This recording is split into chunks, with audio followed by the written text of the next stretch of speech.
everybody. We are very happy to have you here for the Academy on Mindfulness and Contemplative Studies monthly presentation series. We are under the Brain and Mind Institute umbrella, and we want to thank them for helping us to organize this event. Today we have Dr. Robin Bersley, who is a family doctor and has a focused practice in psychotherapy in Ottawa. She obtained her medical degree from the University of Toronto and completed her family medicine residency at the University of Ottawa. She is a faculty member of the Department of Family Medicine at the University of Ottawa, a member of the College of Physicians and Surgeons of Ontario. She's also a member of the College of Family Physicians of Canada, a member of the Medical Psychotherapy Association of Canada, and she's a trained teacher in mindful self-compassion. She's always been interested in caregiver well-being. She has combined her extensive knowledge of internal family systems, satir therapy with her mindful self-compassion training, developed by Dr. Kristen Neff and Dr. Germer, and brings her presence, fun, and experience to her workshops. We're very happy to have her today with us. We will have a Q&A session at the end. And if there are any really pressing questions about not understanding some parts of her presentation, you can use the chat room and she will address this immediately.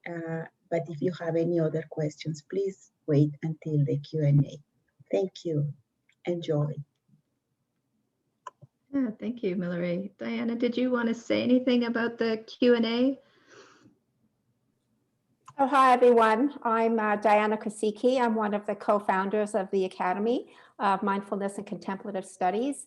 I'll be moderating the Q&A after Dr. Beardsley gives her presentation on self-compassion. So I'll speak to you all. I'll see you all later.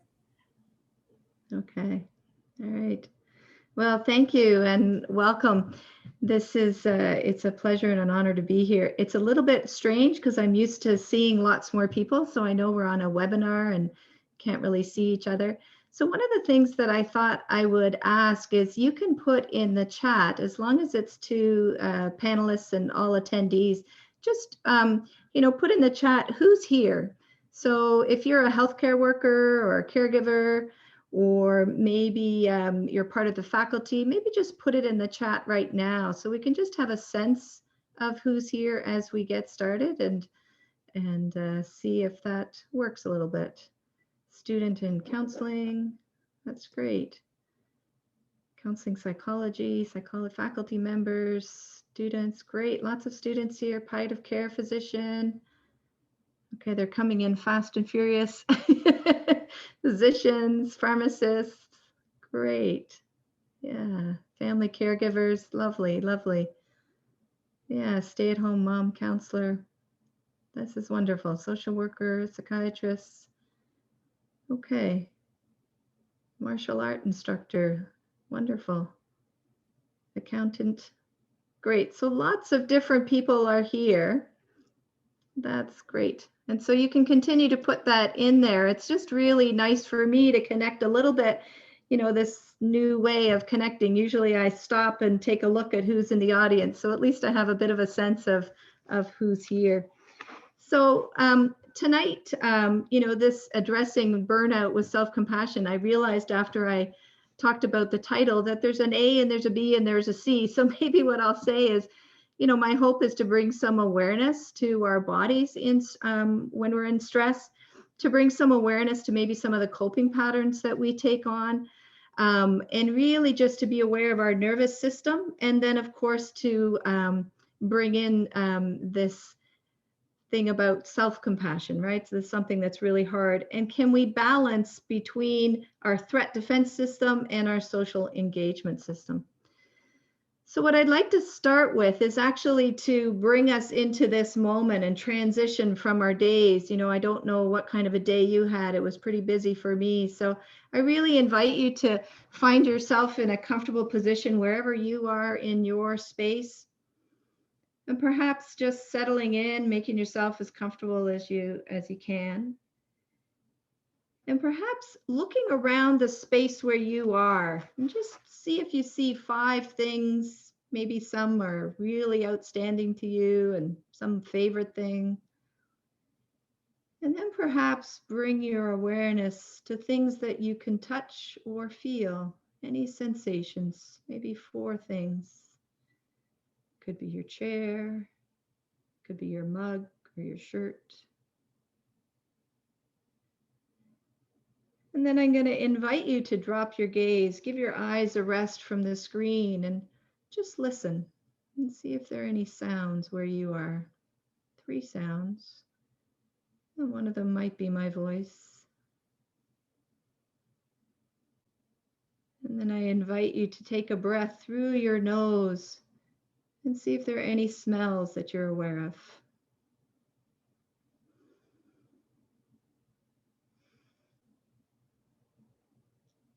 And then taking a breath through your mouth and notice if there are any tastes. Leftover dinner, coffee.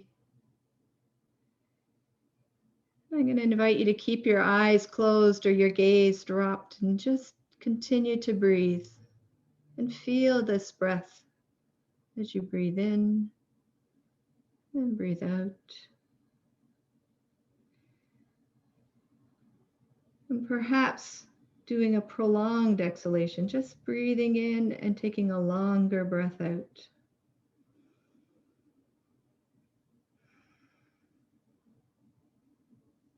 And perhaps becoming aware of the support that's behind you in your chair, or feeling your feet on the floor and the stability of the floor. And really allowing yourself to just settle into this support. If you like, bringing in some energy in from the ground.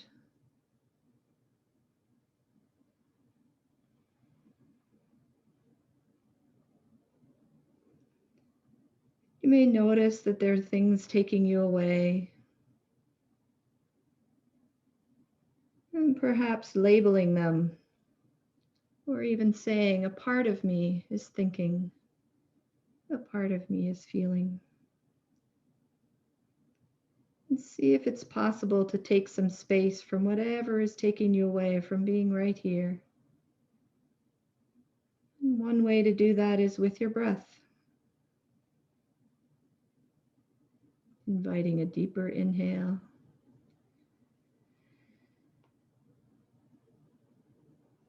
And then allowing yourself to come back into this room, however that is for you, either following your breath or making any movements. And really noticing your comfort level as we are gathered here for the next hour, hour and a half.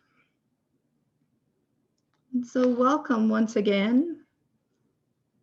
And so one of the things that, for me, mindfulness really is about noticing that moment to moment and bringing that sense of curiosity or giving some space. A part of me is feeling something. That's really helped me in my practice. So I'm going to start to share my screen here. And this is always the interesting thing here. Okay. And so one of the things when we come into mindfulness is there's this sense of a state. Sometimes it's like what we would say our natural state. And in this natural state, there's sometimes a sense of calm or maybe some curiosity. And so I'd really invite you to bring your curious mind here. In one of the trainings that I did a very, very long time ago, I was told, taste everything and swallow what fits. So really, I'm going to be giving you some ideas, maybe some practices, and just really look at what fits for you and what your takeaway is from today. So I'd just like to start with some definitions. what is burnout? And really it's, Christina Maslow in 1996 talked about this as being a profound and emotional physical exhaustion. And she talked about this sense of depersonalization where we kind of separate from ourselves or don't really know what's going on in our reality. And then this decreased job satisfaction. And so some of the other things that I have seen in terms of burnout really is a physical, emotional exhaustion, but especially when you're doing your best and it still doesn't end up in a result that we want. And so one of the things I said at the very beginning to a lot of patients and to myself is no matter what I do, it's like COVID is still here. The pandemic is still here. So it's that sense of, trying and trying and trying, and the efforts aren't working in terms of getting something different. And there is an ebb and flow. This burnout can, when times are more emotional demands or more work, then you may feel that you're feeling like this more exhaustion. Also, if there's less social support, so somebody that is feeling more isolated or does not have as many supports may run into this more often. You may notice that there's some cynicism that comes out, and your work can actually become meaningless. Now, this is really difficult if our job is hooked up with our self-esteem. So if our work becomes meaningless, then we can come into this place where it just doesn't feel good. And so I just wanted to distinguish burnout from moral injury. And this is a bit more complex, and it's not something I'm going to really talk about here today, but this is a really deeper psychological wound. And it's the result of witnessing or participating in something that is transgressive or against our morals. And so there's really this sense of violation of our integrity. And this was first described in soldiers, but now it's really being described in healthcare workers, frontline workers, anyone experiencing this. You can think about, for anyone that's having to do something that they don't normally do. For instance, in long-term care, is not being able to have family around people or in ICU, those sorts of things. And this obviously is worse if the work environment is toxic or non-supportive. So for today, we're really just going to be concentrating on a burnout. So I wanted to start by looking at, how do we feel safe and secure? How do we feel secure in our systems? What helps us to feel secure? And so really it's if we are seen or heard, if we feel soothed, if we feel supported, and if we feel connected or safe. And so this really comes from, when we were kids, when we were babies, we're mammals, so we're born dependent. And so if you think of babies, kittens, all of these animals and dependent beings, they need another to feel safe. And so we are wired to adapt, we are wired to survive, but we are wired to connect with another. And so our first experiences in this world are really in our family of origin. So, in my caregiver and also in my environment. And it really does come from consistency, reliability, and protection. You can also look at this, in terms of governments. It felt like our government at least had our back, giving lots of money and resources where, in other governments, there may not have been that sense of reliability or protection. And so sometimes that can help us feel a bit more secure when we have somebody that has our back. And then the last thing I wanted to say is that we do need others to feel safe. That's how we learned how to feel safe. So there's this co-regulation that can happen. And what I'm really seeing, and I know all of you are too, is that when we don't have the usual connections, we're not able to regulate ourselves as easily. We probably didn't even notice that we were regulating ourselves every day. So this sense of safety. And so we have a system actually that tells us, are we safe? We're born with a system, and it helps us to take cues from our mother. It helps us to take cues from our caregivers and from our environment. And so we're constantly asking this question, am I safe? Are you safe? Is this world safe? And so this information really comes from looking at facial muscles. It comes from hearing things, comes from our sight. And it's the ventral vagus, the vagus nerve that innervates all of these areas. And so what we're looking for is facial features. And so there's a lot of nonverbal things that happen. Now, certainly we also respond to soothing voices, rhythm voices, a prosody of speech. So there's kind of a rhythm. You may even notice that you respond to rhythms. You know, some rhythms really make you feel good, and even moving and swaying will help make you feel safe. But this information's coming up very quickly. It's like 1/10 of a second, and it's coming into our lower parts of our brain. And if it doesn't feel safe, the information that we get, I'm just finding my cursor here. Here we go. You know, then we go into this threat defense system. And so the threat defense system, it goes in, our amygdala sets off a fire alarm, and we go into mobilization. And so this comes, you know, we've seen this in animal studies, and we know for ourselves, there's this fight, fright, and freeze. And we actually have to find the threat, neutralize the threat. And I heard somewhere, you know, we can't find where COVID is. So sometimes, you know, it's like people are the threat. And so, but we can usually, animals and us, we come back down after the threat has subsided. But right now, with this constant threat, it's like our nervous systems are on edge all the time. And we were adapted for, you know, to survive and stress and such, but we weren't wired for chronic stress. And so what can happen is that even in certain threats, if the threat doesn't go away or it lasts for a long time, we go into what's called a dorsal reaction or a dorsal dive. It's the dorsal vagal branch of the nerve. It's an older primitive branch. And we have this collapse or shutdown. So in animals, it might be feigning death. It's a last ditch effort. It's like a cat and mouse, and the mouse kind of, you know, feigns death, and the cat loses interest, and then the mouse runs away. So it's a last ditch survival. Now, Deb Dana, she talks about, you know, it's like the basement in our house where the pipes are warm. There's you know, heat in the house, but there really isn't much comfort in the house. And this is that dorsal dive. And so the sympathetic system would be kind of like our alarm system in our house. And this was described by Stephen Porges as the polyvagal.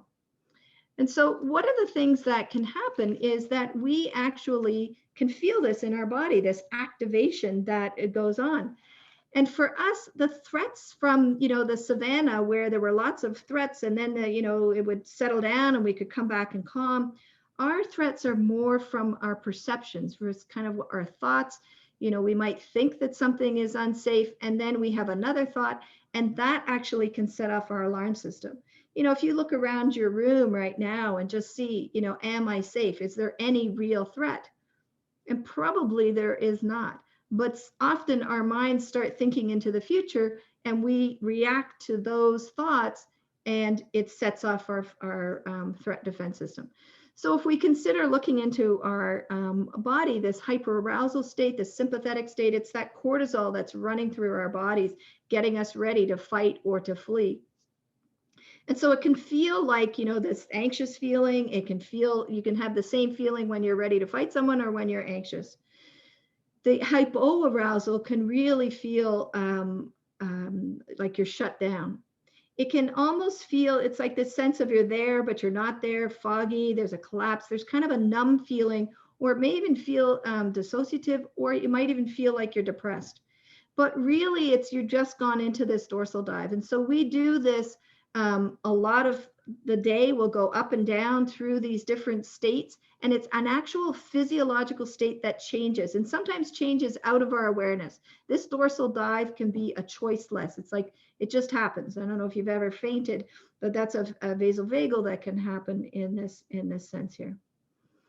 And so one of the things that that we can say is that some people have a higher volume. Their amygdala fires more intensely than others. And that comes from our past experiences and what we noticed as we were growing up in life. And so we may find that we have more hyperactive states than somebody else.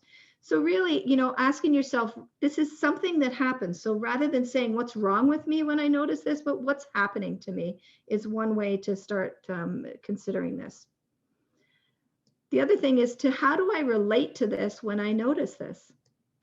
So I just want to say, you know, we all have these systems, and we all have these bodies that do these things. So we forget sometimes in stress that we all have experiences like this, and we all experience difficult times. And so one of the things that Kristen Neff talked about was this common humanity, and that, we're fallible, we make the wrong choices, we have, suffering is inevitable, but we kind of go around thinking, this shouldn't happen to me, or this isn't going to happen. And so we really resist suffering, or we say, something's wrong with me. And so, one of the things we could say is we actually connect on this suffering level. It's one way we can connect, and we're connected in a sense of community of suffering. But we do forget this in times of stress. And so just a reminder that you are not alone if you look at this common humanity of sharing. So I'm just going to stop sharing for a moment here, as I wanted to do, I just wanted to so that I'm bigger on the screen. Dan Siegel talks about flipping your lid. And if you think about, it's a lovely sort of model that you can use with kids, and you can show yourself. But if this is your spinal cord right here, and this is kind of the brain stem, this area here, it takes care of our breathing and our heart rate. And then we have a lower part of our brain, or reptilian, or Dan Siegel calls it the downstairs brain. And at the end here is like your amygdala, and it's in the bottom part or downstairs part of your brain. And then we have our cerebral cortex that sits on top. And it's kind of like this. So this is our prefrontal cortex sitting right here in our brain. And what's interesting is you can see that the prefrontal cortex does, have connection with this amygdala. So there are messages going up into the prefrontal cortex. But what happens when there's threat is the amygdala fires, says danger, danger. And it's like we flip our lid, is what Dan Siegel calls. And so our cerebral cortex goes offline, and we don't necessarily have the access to our executive function. So anything that helps us to bring our cerebral cortex back online. And actually, one of the things that they've seen in research is that curiosity, when we are curious about something, the amygdala doesn't see it as a threat anymore.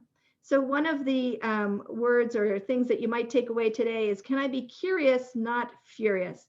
Because when you get furious, or when you say this shouldn't be happening, or I relate to this and it's like I'm mad, or the shoulda, coulda, wouldas, it's like, here's what's happening, and this is how I don't want it to be like this. And this part here that tries to resist some of what's going on will actually create more threat defense. And so we get into that loop. And so some of the things that we can do is, we can't change the situation, but we can change how we relate to it. And so you might be able to change how you relate to your body. If you've got lots of thoughts going on, if you actually come to your body, our bodies are a little bit slower. And so even doing a body scan right now, is my body tight as I work through, and just notice, or is my jaw tight? Are my shoulders up high? So these are things that we can actually do with a body scan. And then Deb Dana talks about, what activities help us when we're in a hyper state, or when we're in a hypo state. So there are some different things that we can do. And so, it's kind of like she suggests having a menu plan, so you have it ahead of time, and asking yourself, if you're in an activated state, does this action feel like it will help me, discharge energy in a safe way? If I'm in a hypo aroused state, does this activity feel like it will bring a gentle return of energy? So sometimes we have to come from a bottom up regulation. So doing something with our body.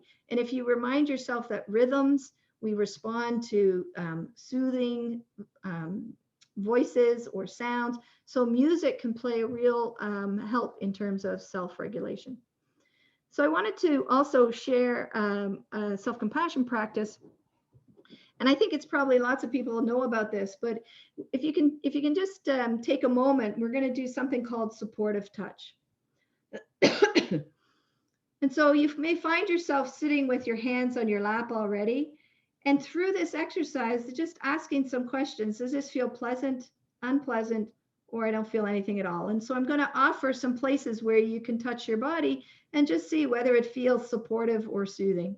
So with your hands on your lap, you may have to move one hand so you actually can feel the warmth or the touch of your hands. And then I'm going to invite you to put one hand on your cheek. And then maybe both hands cradling your face in your hands. Perhaps even, one on your forehead or behind. We often do this anyway, but consciously right now. Just noticing. Putting one hand over your heart. Take a breath. And perhaps putting both hands there and noticing. That's my body. How is it responding to this? You can put a fist over your chest and put a hand there. You may have one hand on your heart and one hand on your belly. I'm just putting it right now on your belly and take a breath. You may even say the words, I'm safe. Putting both hands on your belly. Or perhaps crossing your arms and giving yourself a hug, or moving one hand. Just noticing how that feels.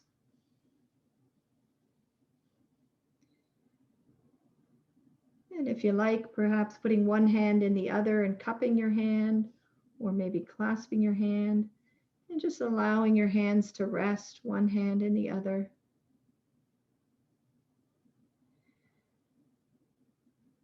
And for some people, touch is not very comfortable, and so you may also notice that if you have a heavy blanket, or even if you're petting an animal, having something soft, drinking some warm liquid, it will elicit the same thing. And what we're eliciting is that we respond to touch. We respond to this soothing, supportive touch. And so for some people, this can be really regulating. And the other thing that happens is when we touch ourselves, it's actually releasing oxytocin. And so oxytocin can actually balance this cortisol that can be coursing through our bodies. And so if one of those positions felt better than another, then I invite you to bring yourself into that position and just take one more moment, maybe a breath.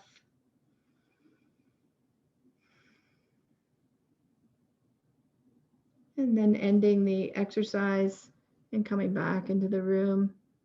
I'm going to start sharing my screen again.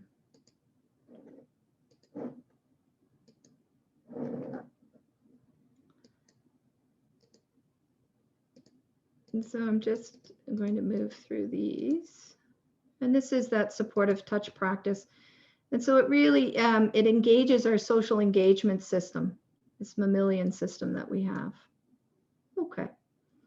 So one of the things is with burnout, this slide was supposed to come one at anyway. Okay. So it is a form of relational pain. And so sometimes we can call this empathic or caregiver fatigue. Because one of the things that can happen is when we are in our resonance with another, we have empathy with another. Let's see something here. Okay, no. All right.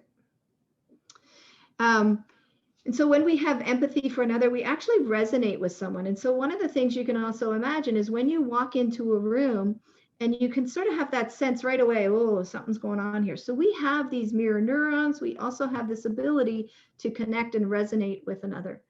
But what happens is that we can actually, as we resonate with someone, it's as if what they're feeling becomes blended with us. And we start to feel their suffering as our own. It can actually activate our own suffering. And what we may be aware of is just overwhelm. And so when we start getting into this overwhelm, then it goes over the edge of empathic resonance with someone into empathic distress or personal distress. And so I've been doing a lot of reading with Joan Halifax, who talks an awful lot about this in her book, Compassion at the Edge. And so one of the things that we do to help with this is we cope by getting busy. I don't know about you, but at the beginning of the pandemic, it was like, my doctor parts came in full force. How can I help? What can I do? How can I get connected? How, boo, boo, boo. And I was go, go, go, go, go, go, go. And trying to fix things, that problem solving part of me that is really great, but not always good if I'm trying to fix someone else. And so it's that sense of working harder, more activation, and that's where the exhaustion can come in burnout, especially if it's not helping, especially if people are still suffering. We can also cope by getting angry. You know, we can start to blame other people. We can blame the system. We can blame the government. And then we also can distract ourselves. I don't know about you, but I've done lots of binging. I've done some more eating. I've gained some weight, all of that thing. And what's interesting is that the first two ways of coping, that getting busy and, the fixing, sometimes in society, we're given kudos for it and appreciated. But the blame and the distracting is sometimes we can feel shame about it. But they are all ways of how we can cope in the world. And so recognizing some of that it's trying to help us in some way. And, if you think about it, the distraction is trying to keep us, balanced from working so hard, we need a rest. But what can happen is we actually go into a collapse. Anyway, so there's this resentment. You can see where sometimes there's a resentment or cynicism, irritability comes up as we go along in terms of feeling more burnt out. Now, this type of resentment or irritability or this distress that can happen in ourselves gets us dysregulated. And then we go into our own threat defense system, into the fight or flight. And so there's something that Joan Halifax talks about is we get into a moral outrage. It's like we start to, really get angry about things. We can actually feel resentment towards others. We want them to change. We can get more critical of ourselves. And it's just that fight turned inward into like a self-criticism.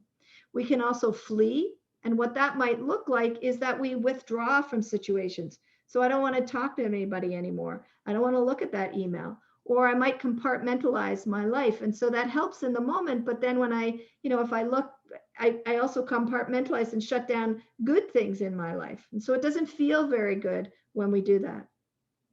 This moral apathy is that we really just kind of start, shutting down. It feels like we don't care. But if you can imagine that it's a part of you, it's not all of you and it's not who you are.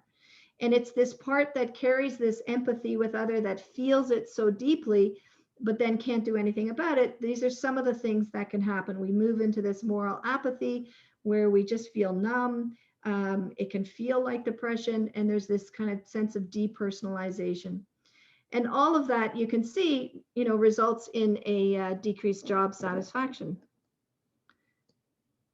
So I just wanted to really, before we get into self-compassion, is to just look at the difference between empathy and compassion. And so empathy, really is that feeling into someone. It's an other focus, and it's I can feel what you're feeling as if it's my own.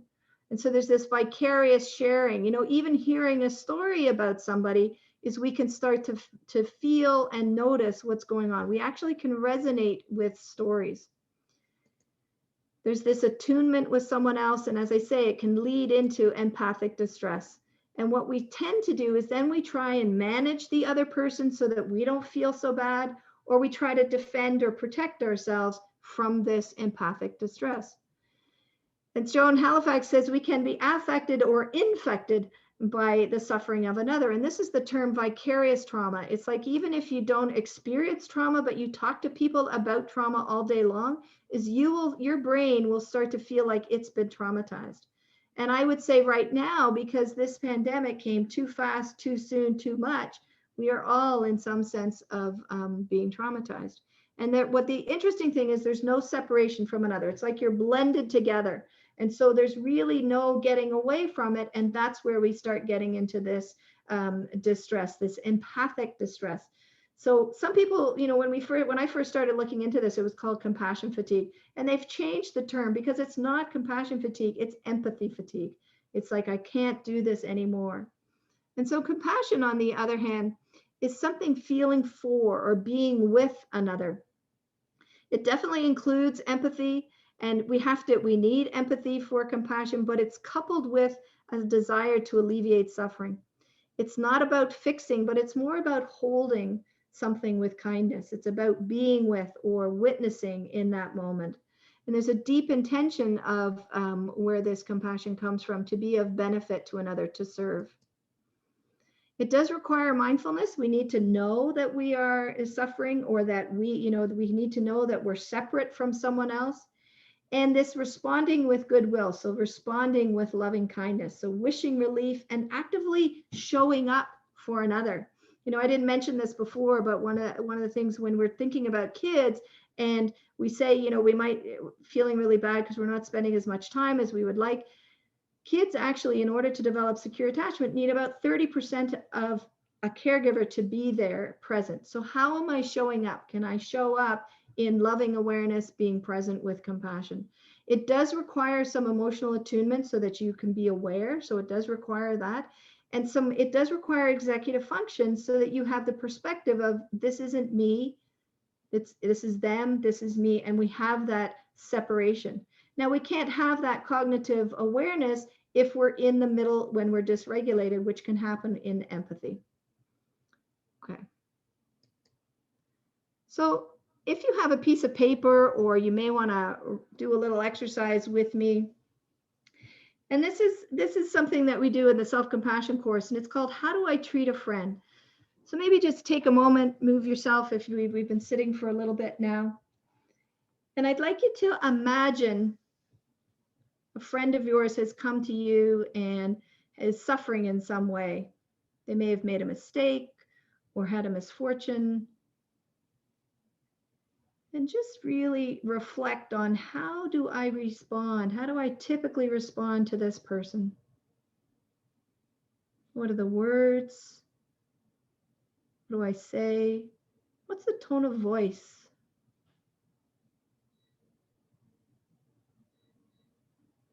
What's my nonverbal gesture with this person? Do I move in?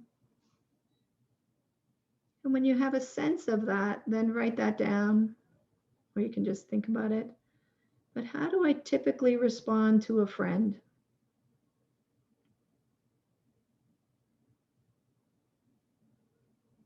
What do I say?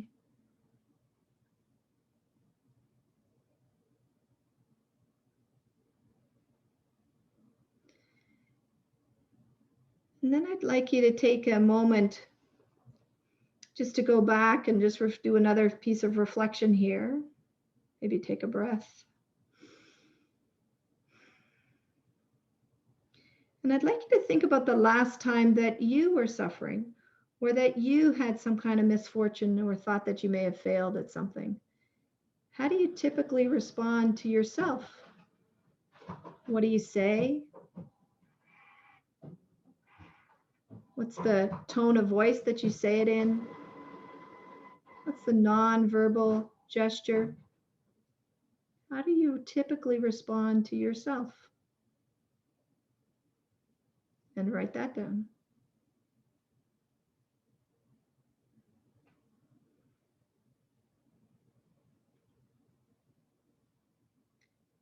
And then usually I ask people to comment on just looking at the difference there.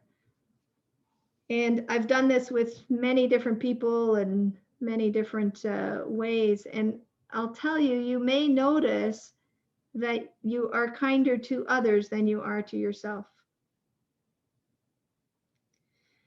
And Kristen Neff, in her research, found out that at least about 78% of us are kinder to others than ourselves.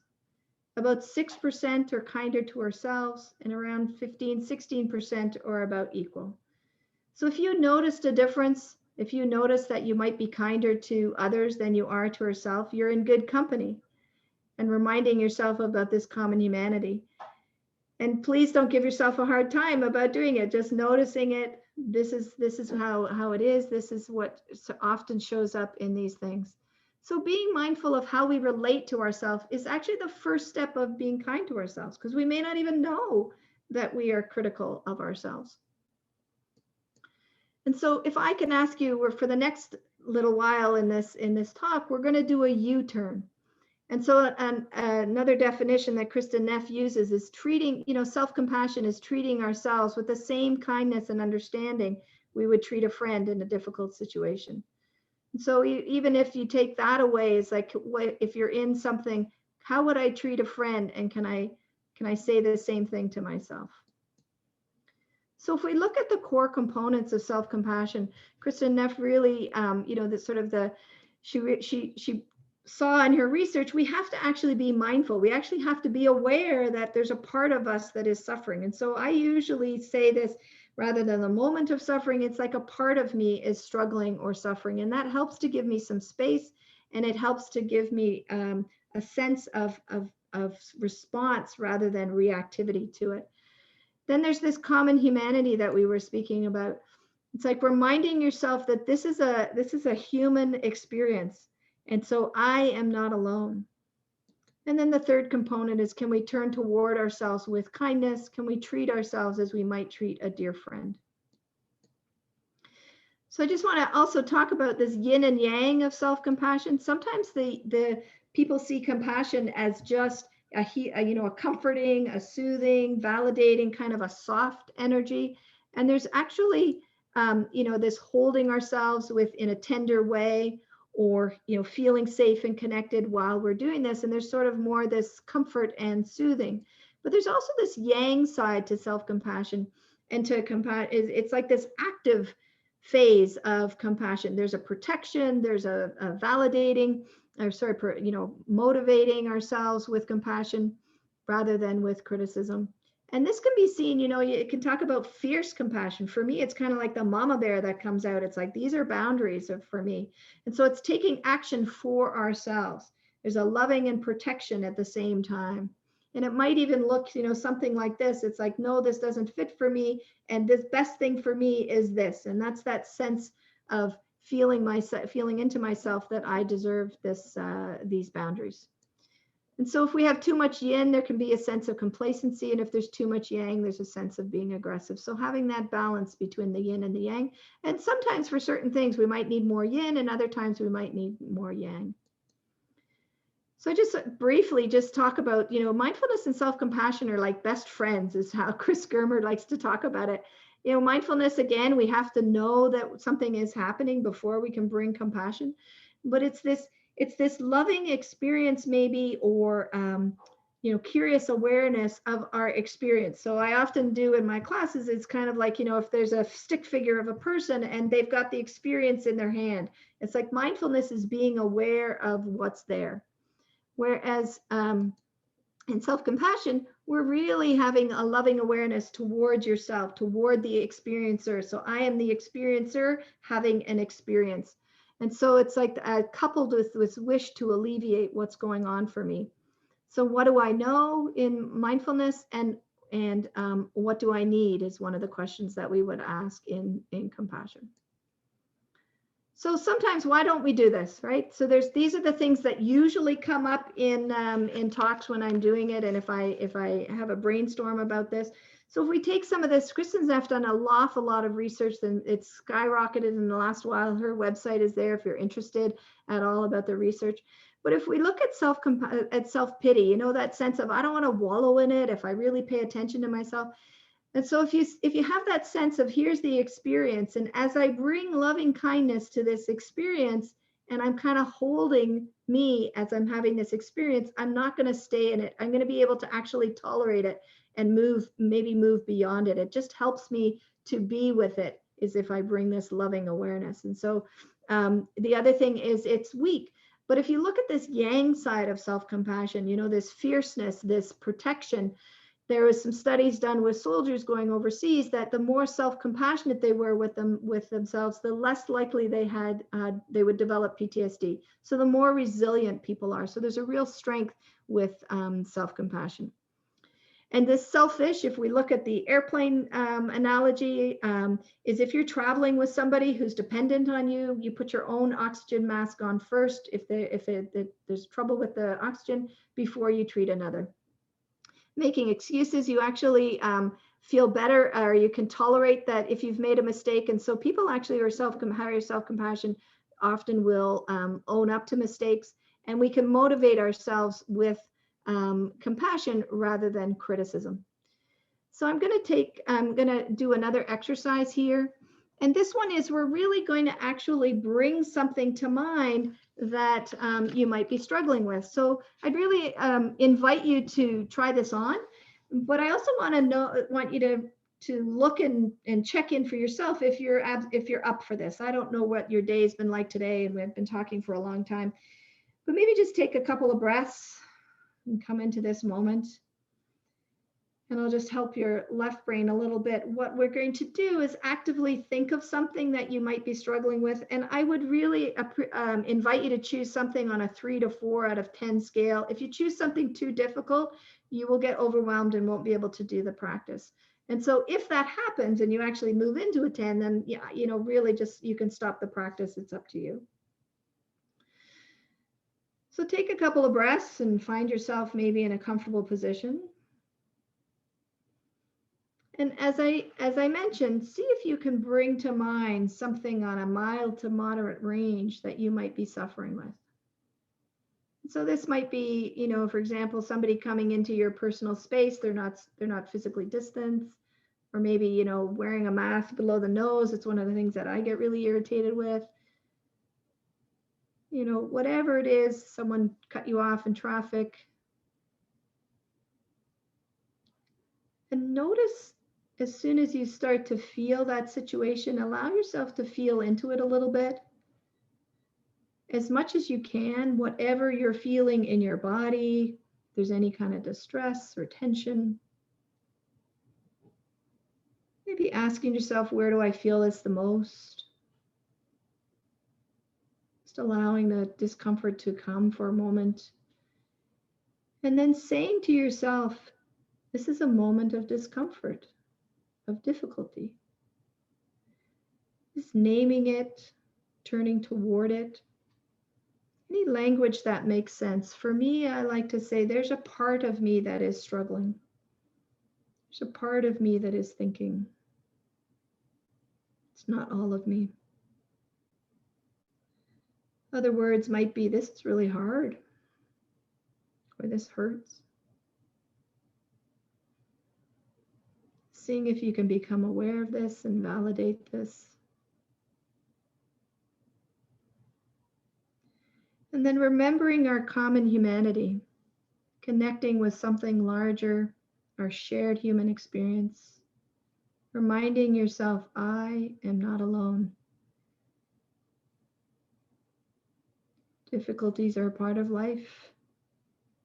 Others struggle just like me.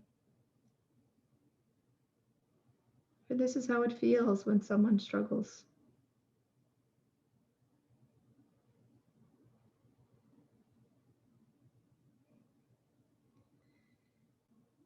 And then I invite you to put your hand over your heart or any other place that you found soothing. You might even put your hand if there's an area that's sore.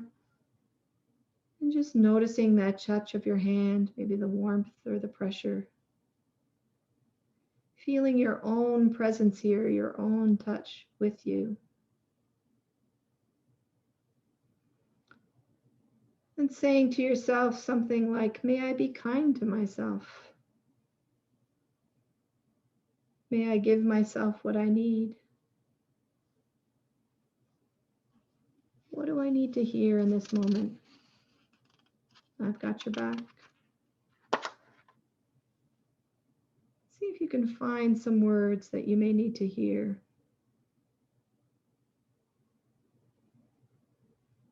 And if you need more yang self-compassion's options may be, may I be strong? May I be patient? I can do this. We can do this. And if you need more yin in this moment, may I accept myself just as I am right here. May I begin to accept.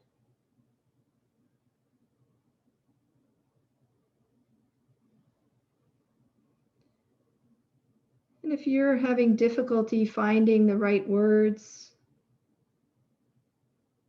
perhaps imagining a dear friend or loved one having the same problem as you. And what would you say to this person?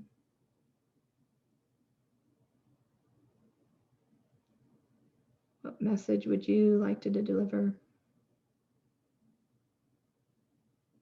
And see if you can offer the same message to yourself right here.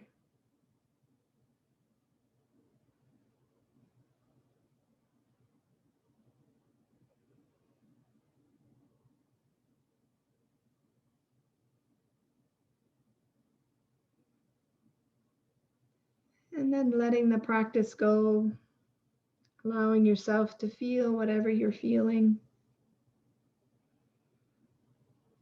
And you may notice that sometimes when we open our hearts, it can be a bit activating. Other pain may even show up. See if you can allow some space for however you are right now. Setting our intention to be kinder. Making some space for whatever is here.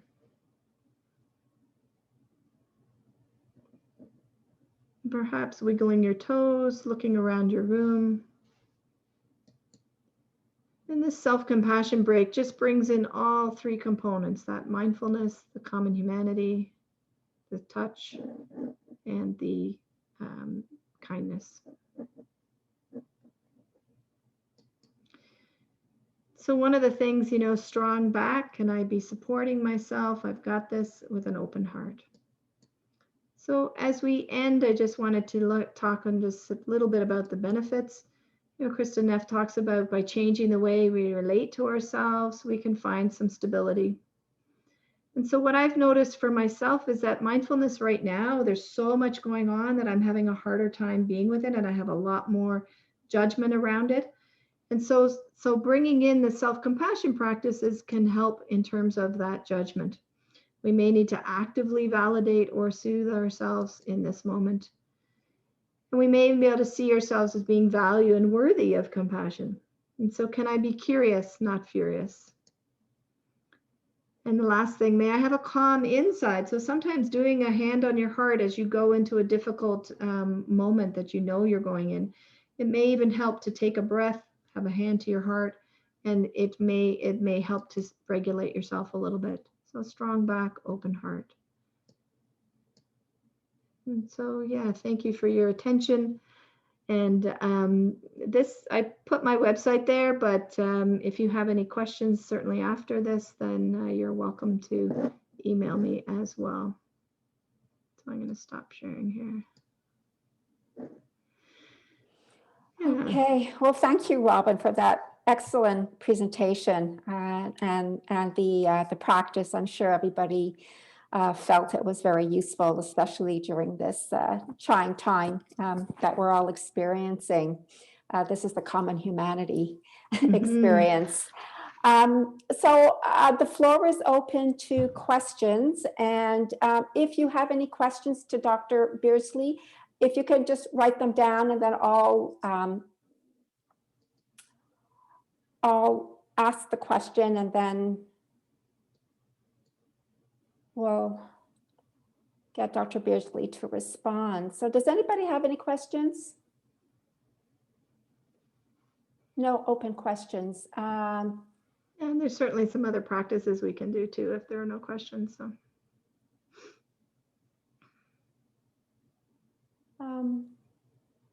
All clear as mud. Okay, Rebecca Lloyd has a question. What if you feel numb? Yeah, so that's a really good question. So what I start to look at is even saying a part of me feels numb. So working with that, even if you don't feel anything. And so even just recognizing, sometimes I'll say in my class is, if you put something in your hands, you're not feeling anything, or if it's too intense. So if I feel numb, a part of me is feeling numb, this is a moment of struggle because I don't feel anything. And going through the situation like that, as soon as you put a hand on your heart or on your body, if that fits, you may be able to feel at least your hand. So I don't know if that helps with the numbness. I mean, the numbness really is that hypoarousal. So you may have to bring some more energy into your system. Okay, so another question is from Michelle Davidson. Can we have access to the presentation? Yeah, I knew this might happen. So I'm happy to make it available. We had talked about recording this, so I'm going to take a look at the recording as well. I don't know how that happens. Yeah, and if it is recorded and Dr. Beardsley is okay with us posting it, we're going to post it on the website of the Academy of Mindfulness and Contemplative Studies. So if you do want to access the talk and listen to it again, that will be the place. So you'll have to check out our website. Yeah, the other thing, you know, not to toot my own horn, but yourcompassionateself.ca, there's some information there, and Kristen Neff's website, selfcompassion.org. Lots of research, lots of resources there as well. Dr. Kaziki and Dr. Beasley, there's some questions in the chat that I'm seeing as well. So I know I'm moderating that at the same time. Go ahead, Dr. Kaziki, if you want to ask those, I can ask those on your behalf if you'd like. Let me know. Yeah, I don't see the chat. So okay, so I'll go ahead and ask. I see one there. Yeah. Okay, so this is from Montaz. How do I bring kindness to myself when I'm heartbroken and the person who was part of the healing is not the one I miss? Is now the one I miss, yeah. Yeah, sorry, is now the one I miss. Yeah. So this is really, really hard. You know, the same thing is time, and actually Alan Wolfelt has a great website in terms of grief, but grief is sort of this companioning with. And so it's really hard to do it on your own, I would say, and that you may have to find some resources so that who can help bear witness to what you're going through. I mean, certainly you can yourself, you can say a part of me is heartbroken, and sometimes that brings some relief, but I think we really do need another, you know, self-compassion can go a long way, but there are times when we really do need to have another with us, companioning with us and bringing some compassion with us. I hope that helps. I'm okay. Or lost. Okay, we've got another question here. Can you elaborate more on what is depersonalization? Yeah, so this one here, there's a couple of different definitions that when I was looking at it, but for me, it's like I'm separate. It's like I don't really this sense of reality. I stop identifying with myself. It's like I'm here but not here. There's this sense of yeah, it's kind of a sense of I don't know my own identity, and there's this moving away from who am I in this moment. I don't know if that makes sense. The personalization also is well seen when we are with somebody that suffers and we don't feel anything. Yeah. So we are not feeling, so the other person is in distress and we are completely numb and we don't feel what we are supposed to feel. So this is an important a symptom of burnout. So lack of empathy, and we cannot feel anything. We are completely detached from the stress or whatever is going on around us. Yeah, and if you think, for me, I just love going back to that nervous system. It's like we shut down in order to help ourselves. And so in that shutdown, we become numb or often, you know, dissociated, or, you know, we can't feel another, or we compartmentalize. Yeah, thank you, Mallory. I don't know if there was anything else in that chat there. No, not any. I have a question about practice, because in the research that I've done with mindfulness and self-compassion training and my students as well, one of the things that we run into is the difficulty with which people have to establish a regular practice. So what has your experience been with this, and how do you motivate people to, because, you know, unless you practice, you're not going to benefit from this kind of training. Absolutely. You know, and so one of the things that I can speak from my own experience is I started doing a lot more of the informal practices. So even with mindfulness, doing the informal, quick things. The self-compassion course has actually been adapted now for healthcare providers, and it's just an hour instead of a 2.5, 3 hour course. It's just an hour, and it's the quick, informal practices that we teach. So I would start there, because those are the ones that I can fit in. And even if I'm doing 5 minutes and I do something, you know, 4 times, that's 20 minutes. It's at least giving us a little bit of a break. And so that's how I start bringing it in my classes, is start small, and then maybe lengthening it as you go, because your body will start to realize that you like this. It will crave it almost once you have a bit of a practice. One of the things that Chris Germer and Kristen Neff say is, if it's a struggle, it's not self-compassion. So if you're striving to meditate, if you're striving to do these practices, it's not self-compassion. So if it's a struggle, it's not compassionate. So that's one way to start looking at it, to make the practice easy, to make the practice simple. But I do think that once you start doing it, you realize when you're not doing it, that or when you start doing it, you feel that it's great. I mean, at the beginning of the pandemic, I found that I was getting angrier with myself, and even more angry because, I teach this and I wasn't having much compassion for myself. And then once I started realizing that, I started bringing in some of the small things that I could do, the self-compassion in daily life. Yeah, mindfulness in daily life. Those are the things that I would recommend as well.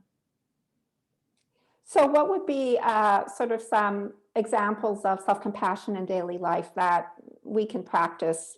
Sure.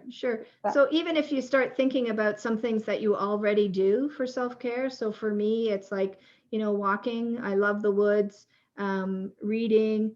I listen to music. So how do I add in to do it with kindness into myself? It's like, so that's it's the same thing almost as mindfulness, but it's bringing in some of that care and compassion, bringing in some of that loving awareness is what we'd start to look at.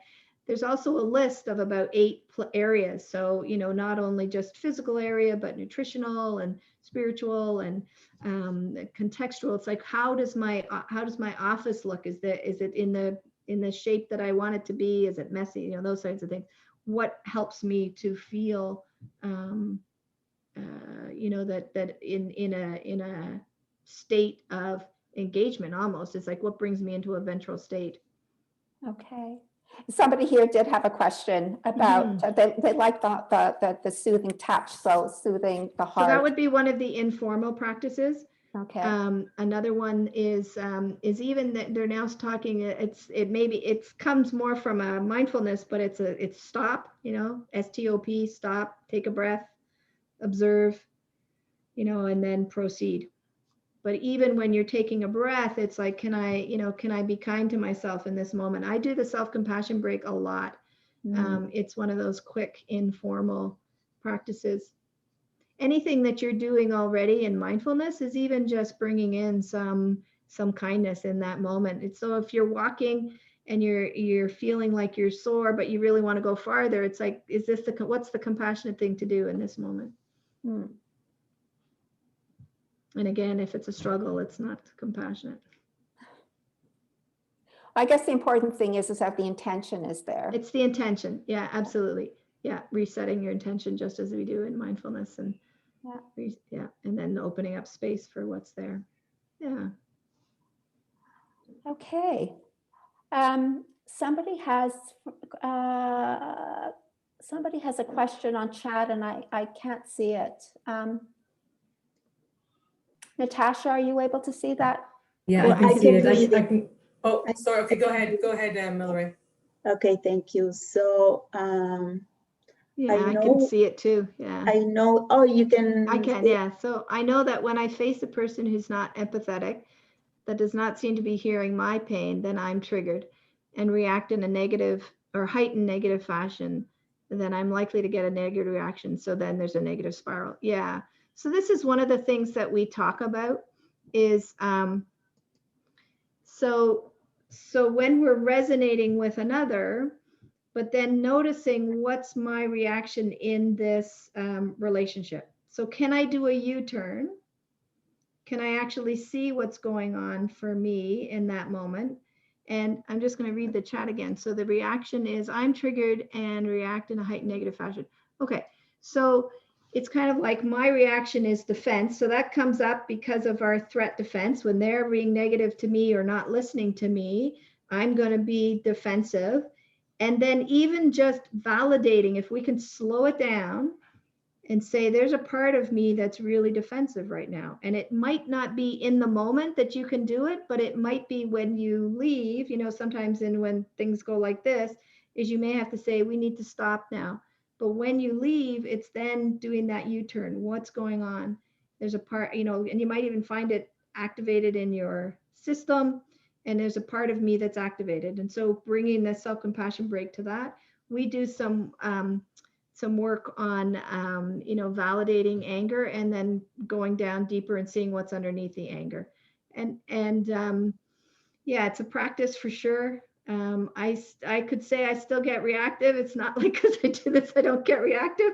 But what does happen is afterward, or I can come away from it and say, what was happening there? Not only in my body, but then there's a part of me that was really angry. And even being able to speak for, coming back and saying, I did not feel heard. So it's like dropping down and looking at the needs underneath it. And self-compassion really is that question, what do I need in this moment? And so it's starting to become that you are, you are valuable. You can actually talk about your needs, and hopefully that. So time for one last question. Sure. Any thoughts of dealing with shame in a self-compassionate way? Yeah. Okay.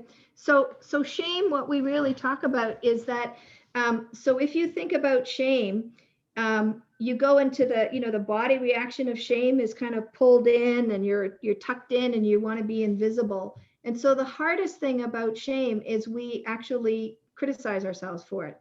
So I shouldn't feel shame, or I'm shamed by the outside, or I shame myself. But if we look at the fight, flight, and freeze, so what can happen is we can actually withdraw from ourselves when we're feeling shame.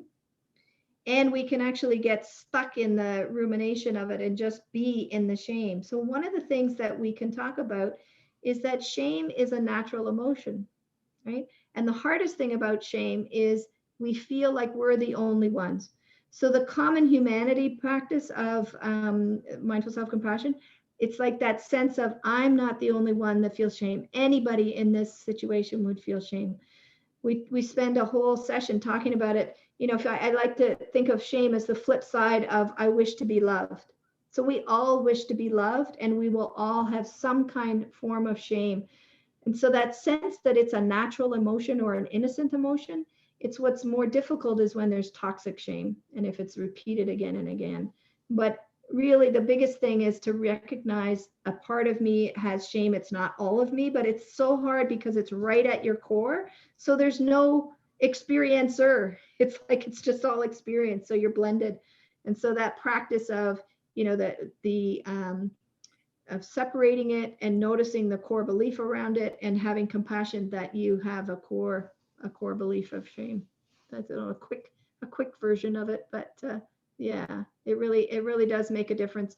Chris Germer also talks about that he was he did a lot with anxiety, and then when he got more famous, he had to go on the road, and he realized he had a speaking fear. And it was really not an anxiety, it was actually a shame disorder. And once he started bringing self-compassion to his part that had shame, he was more able to speak. Okay. And just somebody did have a question about if you could recommend a book. So if you could recommend one book for people to read on self-compassion, is there? Yeah, there is a workbook that actually goes through the whole course. It's called the Self-Compassion Workbook. So if you're interested if you like workbooks, Kristen Neff has their book Self-Compassion, and Chris Germer, The Mindful Path to Self-Compassion. Those would be the ones. Yeah, those are really great books. Mm-hmm. Okay, so I think we don't have any more questions. So I really would like to thank you all for participating in this lecture, in this public talk. Thank you so much to Dr. Beardsley for giving us her time to do this presentation. Again, I also want to thank the members of the Academy of Cognitive Therapy, of Mindfulness and Contemplative Studies. My colleagues, some of them who are participating here tonight, and also to Natasha, Hollywood, Candice, Fortier, and Victoria Ratcher from the Brain and Mind Research Institute. Thank you so much for organizing this. This was really very generous of you to give us your time. So thank you so much, everyone. Have a lovely rest of the evening. And next month, in March, we'll have another lecture on mindfulness for caregivers. So good evening, everyone. Yeah, thank you for the messages in chat. It's wonderful. Wish we could meet again. Yeah. Well, we might do this again. I'm glad it was helpful. Oh, it was a wonderful talk. Thanks. Many thanks.